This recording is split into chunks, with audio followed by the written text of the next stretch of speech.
You are trying to turn our school system into an animal shelter. Is this not enough to infuriate or to kindle righteous anger and rise up in the church? Okay, hasn't this been debunked already? You let litter boxes be put in the bathrooms of our children because they're so confused and identify as a cat or a dog. We do not know, and this is happening.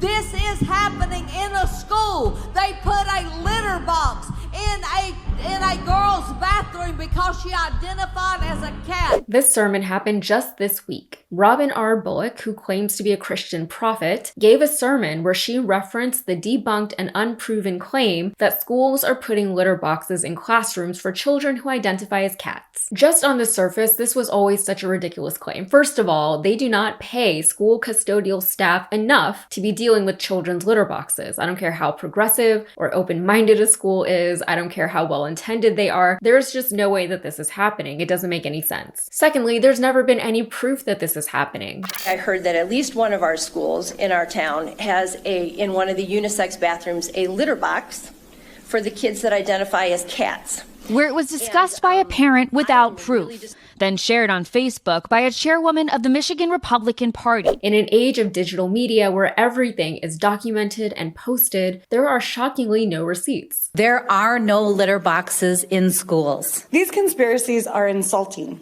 Every school district named by those 20 politicians said these assertions are untrue. In Colorado, in Jefferson County, the school district was accused by a GOP nominee of allowing students to dress as cats in class and allow them to communicate in animal sounds. In response, the Jefferson County School District, which by the way is where Columbine High School is located, actually confirmed that yes, they do have cat litter in classrooms. However, contrary to the narrative the GOP would like for you to buy into, it's not for children who identify as cats. It's not a gender or a sexuality or a trans issue at all. It's there as part of an emergency supply kit for school shootings. Of all the schools called out for having kitty litter, NBC found only one that actually has it on campus in Jefferson County, home to Columbine High School. But the litter is part of an emergency supply kit in case students are stuck in a classroom too long during a school shooter situation. It's there in case students get trapped in their classrooms for extended periods of time because there's a shooter in the school. According to NBC News, these supply kits also contain first aid items, wet wipes, flashlights, school maps, and candy for diabetic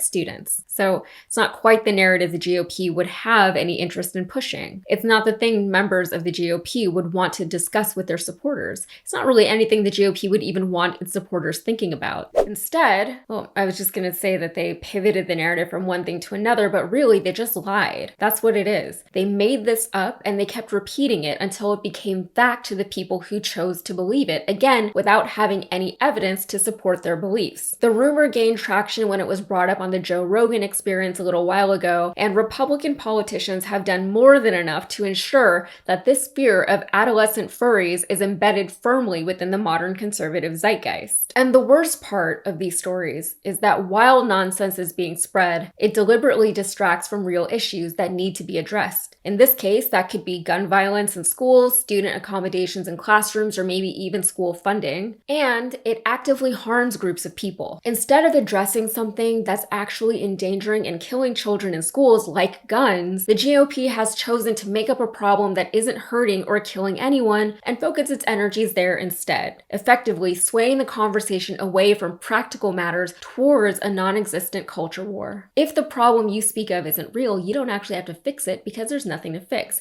You can just prop yourself up as an activist or a crusader while not actually having to do anything. Furthermore, the culture war that is being perpetuated in all of this is one that ironically does endanger and demonize the trans community, including the children who might be a part of that community. Look, I know that this is a hot topic across the aisle, especially right now, and I know that there's a lot of opportunity for education and understanding regarding the trans community specifically, but for me, what it always comes down to is that I don't want to see anyone anyone, whether that's a child or an adult, hurt for just being who they are, whether that's physically hurt, emotionally, psychologically, whatever. And when it comes to personal identity, not necessarily sexual identity or gender orientation, I feel like that on its own is a very fluid thing. We're all growing, we're all changing, we're all trying to figure out what's best for ourselves right now, right this moment, what feels best, how we feel the most comfortable and the most true. We are all doing our best. Existing on this planet in this world is already incredibly difficult. I can't imagine what it's like to have an added layer of needless oppression on top of everything, and I would feel horrible if my own words and actions actively and intentionally, or even unintentionally, made someone else's life significantly harder and more dangerous than it needs to be. One last thing I'll say, you don't have to understand someone's lifestyle or lifestyle choices to still hold space and have compassion for them as human beings. You just have to understand that their journey is different from yours, and that's okay and natural and normal. It's also okay to acknowledge that you don't understand something. And in those cases, it's okay to listen more and speak less. I've always believed that one of the best remedies for fear is education and understanding. All right, so that's it for me. If you got anything out of this, please like and subscribe to the channel, and be sure to follow me on all the socials.